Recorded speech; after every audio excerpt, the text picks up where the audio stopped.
Hello guys, welcome to back to my channel Surobala school. আশা করি যে যেখানে আছেন অনেক ভালো আছেন। আমি আল্লাহর রহমতে আপনাদের তো অনেক ভালো আছি।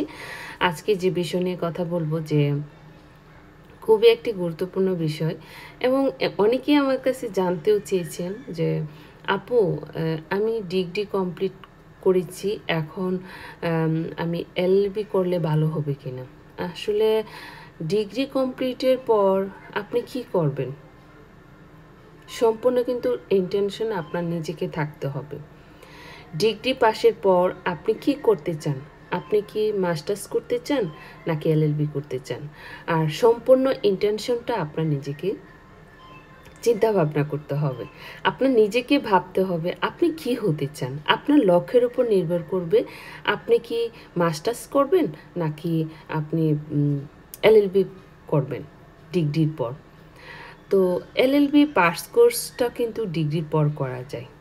তো মাস্টার্সটা তো আপনার 1 বছরে, আর ডিগ্রি হচ্ছে ডিগ্রির পরে যে পাস কোর্সটা করে সেটা 2 বছরে, এবং সম্পূর্ণ আপনার লক্ষ্যের উপর নির্ভর করবে আপনি কি হতে চান। আপনি কি একজন আইনজীবী হতে চান না একজন চাকরিজীবী হতে চান? চাকরি আমি তাহলে সেক্ষেত্রে আমি সাজেস্ট করব, আপনি যদি চাকরি করেন তাহলে তো আপনার এলএলবি পড়ার কোনো দরকার নেই। আপনি এলএলবি তো করবেনই যে আপনি আইনজীবী হওয়ার জন্য, আপনার লক্ষ্যটা থাকবে সেটা। আর আপনার লক্ষ্য যদি আইনজীবী হতে চান তাহলে আমি সাজেস্ট করব আপনি 1 বছরের ডিগ্রি কমপ্লিটের পর 1 বছরের যে মাস্টার্সটা করে সেটা না করে আপনি এলএলবিতে ভর্তি হয়ে যান।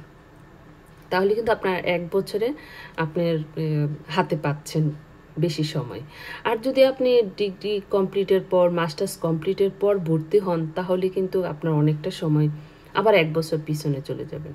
আপনি যেহেতু সরকারি চাকরিই করবেন না বা কোনো কোম্পানিতে চাকরিই করবেন না, আপনি একজন আইনজীবী হিসাবে নিজেকে নিয়োজিত করতে চান, তাহলে তো আপনি ডিগ্রি পরে ভর্তি হতেই পারেন, এলএলবি করতেই পারেন।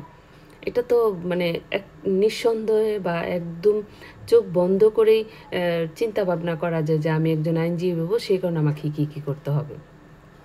আর যদি আপনি মনে করেন যে আমি চাকরিজীবী হব, তাহলে তো আপনি এলএলবির দিকে আমি সাজেস্ট করব যে আপনি ওদিকে না গিয়ে আপনি আপনি ওদিকে না গিয়ে আপনি এলএলবি কমপ্লিট ডিগ্রি কমপ্লিট করে আপনি মাস্টার্সে ভর্তি হয়ে যান, সেটা বলবো।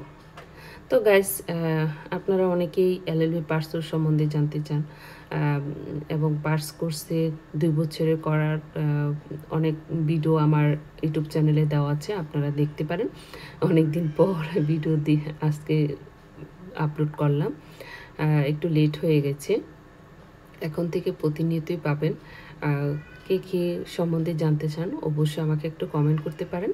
তবে সর্বশেষ আমি একটা সাজেস্ট করব, আপনি নিজেকে যদি আইনজীবী হিসেবে নিতে চান, আপনি নিঃসন্দেহে ডিগ্রি কমপ্লিটের পর আপনি এলএলবিতে ভর্তি হয়ে যান। থ্যাংক ইউ, ভালো থাকবেন, সুস্থ থাকবেন। আল্লাহ হাফিজ, আসসালামু আলাইকুম।